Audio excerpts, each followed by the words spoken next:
Welcome to FLPA Talks, a family law podcast.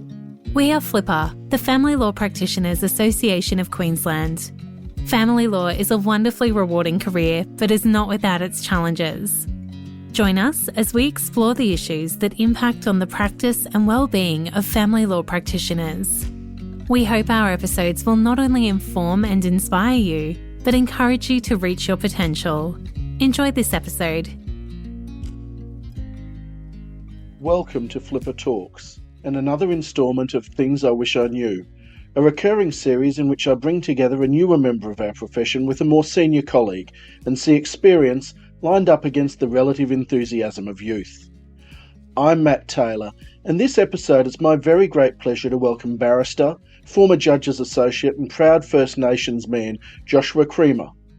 Joshua is joined by Alicia George, newly admitted legal practitioner and current associate to the Chief Justice of the Supreme Court of Queensland. Joshua, Alicia, welcome. Great to be here, Matt, and with one of my good friends, Alicia. We've developed a strong relationship over the last 3 years. A little bit about myself. So I'm Kalkadoon Wanyi. I grew up in Mount Isa, northwest Queensland. Went to high school in central Queensland, and I've been down here now for over 20 years in Brisbane. I did actually practice some family law during the early middle stages of my practice, and I guess there's two features of that. I'm married to the really lovely Cara Cook, and Cara and her friends briefed me, and so I spent a bit of my time practicing family law. But these days, I mainly specialise in class actions and native title. So almost 15 years in practice now. And I'm Alicia, and a bit about me, I'm a Bardo Island woman, but I grew up in Rockhampton and then moved to Brisbane to study a Bachelor of Laws and a Bachelor of Government and International Relations, and have just recently graduated last year and got admitted in March this year, and I'm currently working for the Chief Justice. And Alicia and I met about 3 or 4 years ago now. Yeah. Alicia's a student at Griffith University, and my wife, Cara, and I were really keen to support Indigenous female law students. And through that, we've spent a lot of time over the last 3 years meeting Alicia and her husband. And it's funny, everywhere Alicia is, I try and sort of photobomb or pop in. I was there at her graduation. Yeah. I moved her admission. So all those important milestones in life, Alicia, I want to be around for it. But no, it's been a really special relationship getting to know each other the last 3 years. I guess kind of going off of that, I wanted to ask you, Josh, was there any big mentors in your life when you kind of started out in your legal career? Yeah, well, I think there's a number of things that are important in having a successful legal career, and as I say, not growing up in Brisbane and going to school here, and not coming from a family who'd practiced in law. I think the really key things for me have been having a strong network of people around me, and including that strong mentors. And I was actually really fortunate just last week to publicly acknowledge a few of those mentors and friends. And look, it's people like Dan O'Gorman, SC. Dan and I knew Dan since actually I was a university student, and he offered great advice and helped me get the role as an associate when I was 16, 17 years ago.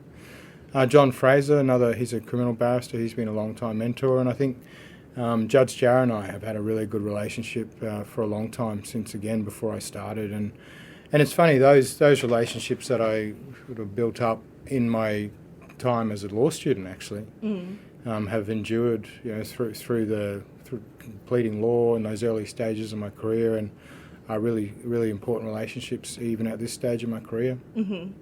And obviously we all know how, what areas of law that you practice in now, but when you first started out, did you know that's kind of the cases that you wanted to be working on, or how did you kind of navigate choosing what it is you wanted to practice in?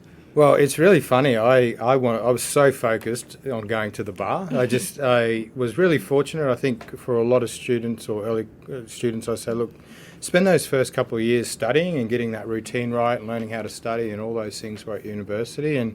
But you do get to a point then where you want to have that practical experience. And I was a law clerk at Legal Aid for a number of years in different offices around Queensland, mainly focused in Brisbane. But through that, I got a lot of time in court to see what the solicitors did and see what the barristers did. And I knew very early on I wanted to go to the bar, and I had it in my mind that I'd finish uni on Friday and start at the bar on Monday. That was the level of motivation or drive to get to the bar. And Dan O'Gorman in particular was like, cool your jets, Josh.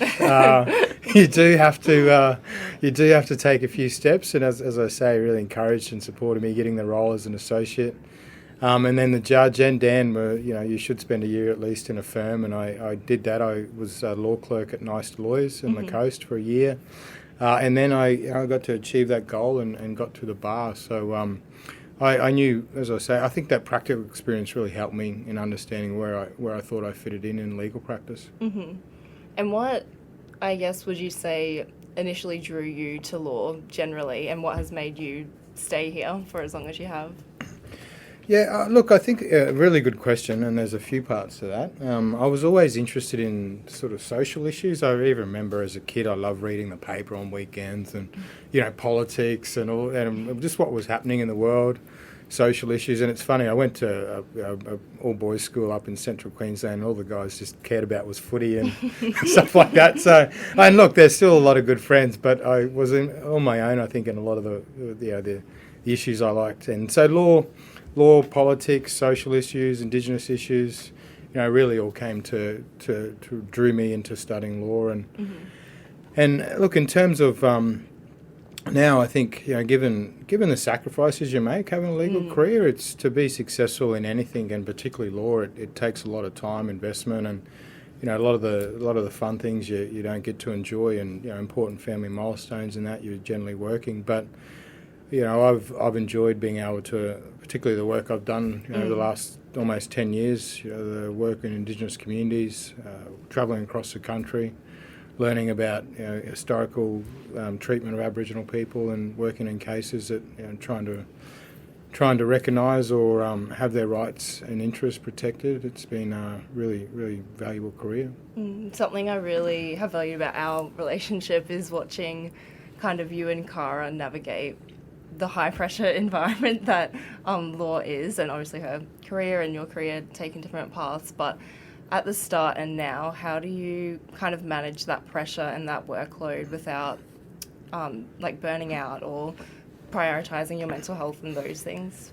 It was funny, I said to Cara on the weekend, I said, look, there's probably only 2 or 3 things I can do okay at one time. Like, I can't be busy at work and go to the gym and spend time with family and do all the other things. So it's like, at the moment, it's basically just do the work that needs to be done in chambers and on those matters, and then spend time with the family. So I feel like you can't do it all, I guess, is the answer. You do need to have a good partner if you're going to be successful. I think success compounds, and having a good partner standing behind you is really important. But also, just realising that you can't do everything, and focusing on your career. And I think for Cara and I in particular, there was things that we didn't do. We didn't do a lot of travel.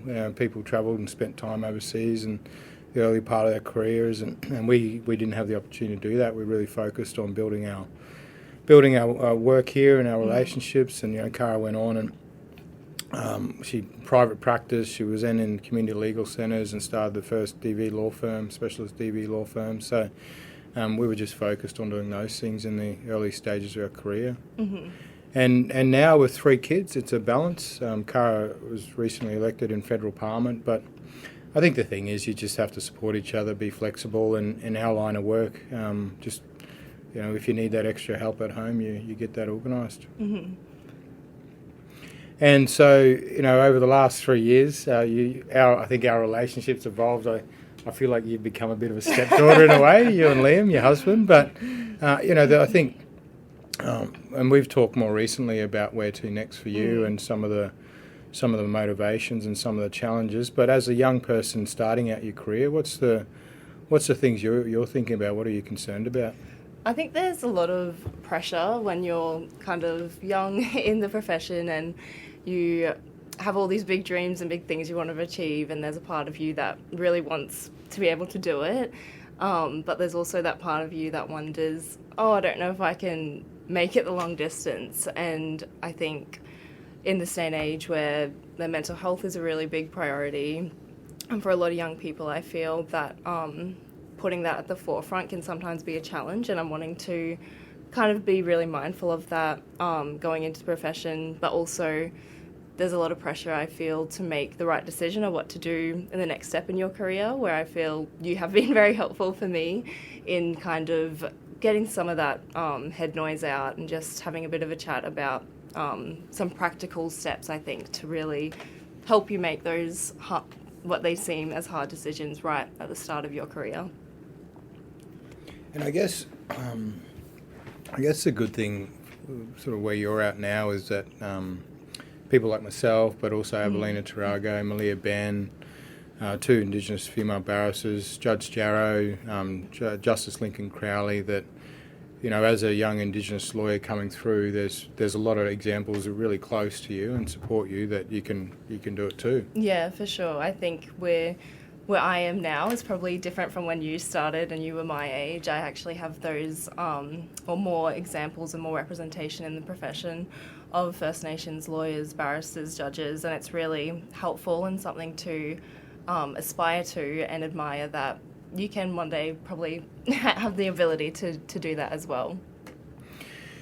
And I guess whilst there's challenges, do you think there's anything, you know, in terms of really exciting about this next stage of your career? You, as we all do, we've spent a long time at uni, and being not much. You know, you're a law student, and you know that's cool for a few years, but then you want to go to the next stage. You're now admitted. You're about to really go into practice, and what are some of the things that are really exciting about this next stage of your career? Yeah, I think it is a really exciting stage because there's so much possibility just at your fingertips, and having studied for about 6 years and then doing the practical legal training, I'm at the point now where I just want to get in and do the thing. So it's very exciting to just start doing it, I guess, and looking at all the possible career paths and things that I can do. It's a very fortunate spot to be in, and I'm really excited to just start doing it.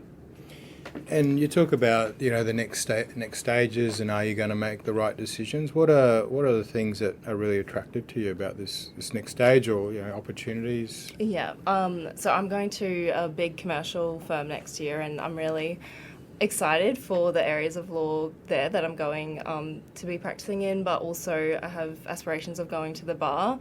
And having worked at the courts this year, it's just been really exciting to see that could be my career and that's what I want to do. And it's just very inspiring to be able to have those examples and just to do it. What I remember about the associate year, what I took away, I took a lot of things away. It's a brilliant start to a career, and I encourage anyone who who wants the opportunity to put their hand up for it. But I felt, being in court all day, watching people who were great on their feet, but also watching people who weren't great on their feet.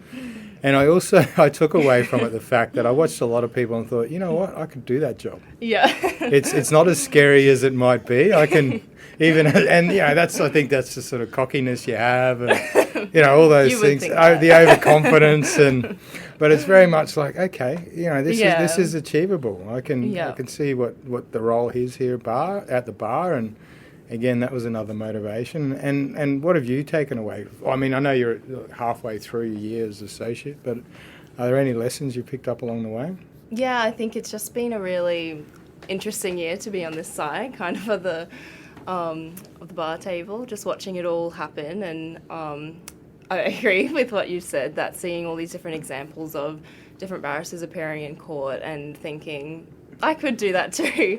That's been a really big takeaway for me, but it's also made me love the law more almost. I really enjoy listening to both sides, reading the arguments, and having a discussion with Judge about just certain things, and it's really made me love the law more in a way and get really excited about, I want to put forward some arguments, or this is what I think about it, and it's just been a very interesting year, and it's really reaffirmed my decision in my career.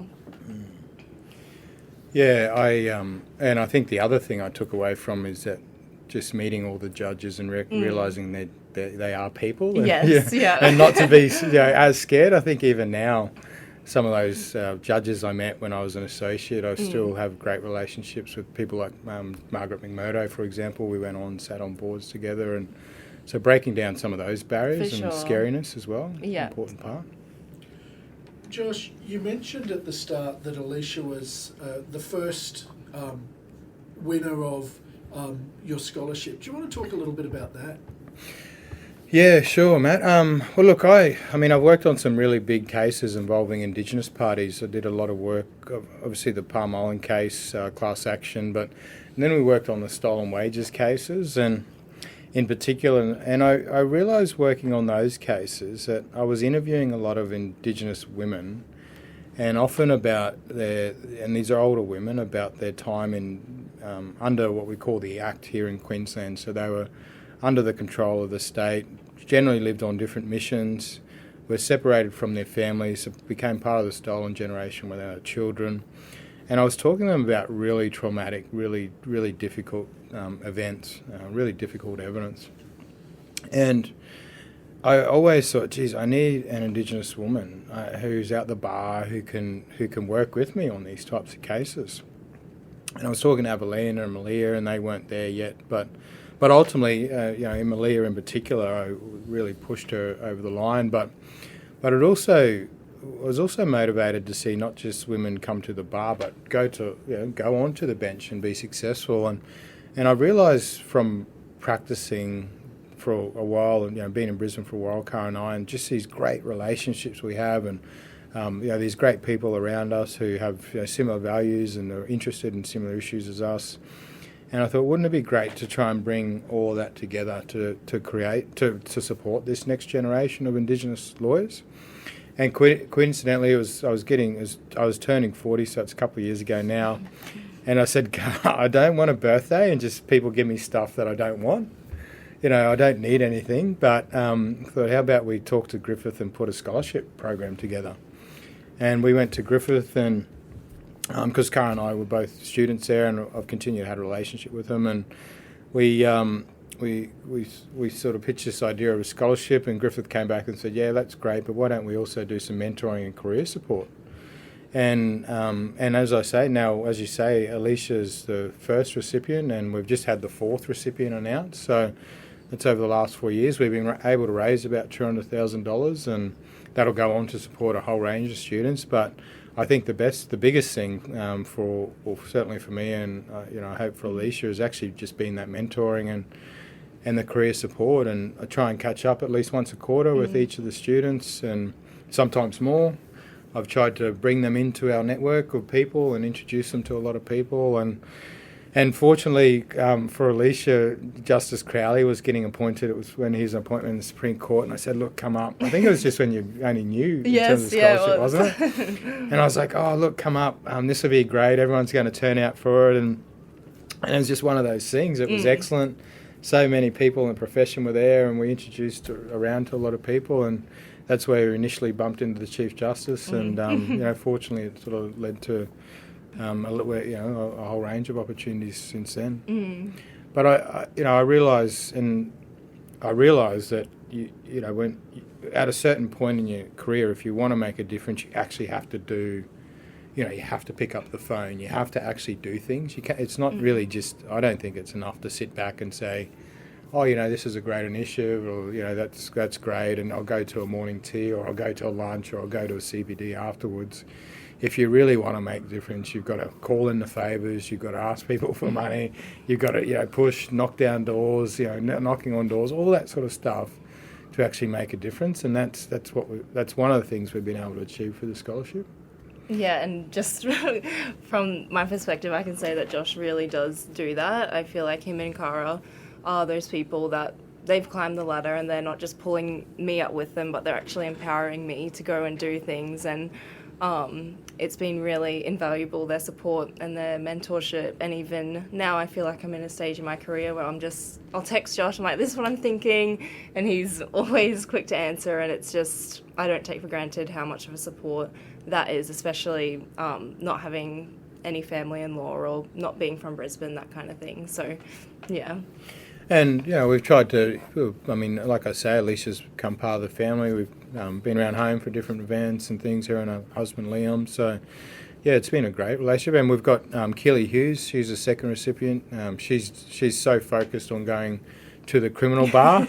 It's just she's got the blinkers on, so I'm just trying to support her in that. And Madeline Wade was the third recipient. She's very much focused on going and working internationally, and her and I just caught up again recently. And Alicia Perez has just been announced as a fourth recipient this year, so we haven't yet met with her, but we're getting a little stable there of all these successful Indigenous women. So some names to keep an eye on. I can't wait, because I can't wait to hand the baton over to Alicia, because I'm like, okay, Alicia, you can take on all this mentoring support. I'll just come in and I'll be the consultant to all of those things.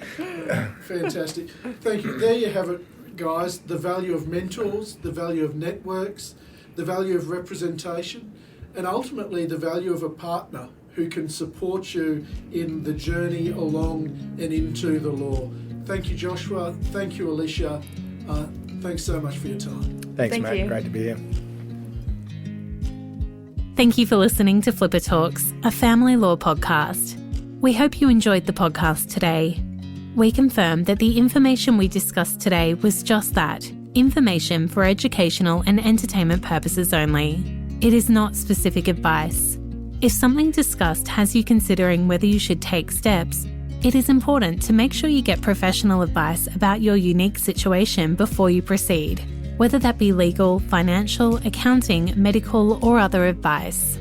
Please reach out to Flipper if there's another topic you'd like explored, and if you know someone who might benefit from the show, remember to tell them about it. Thank you for listening.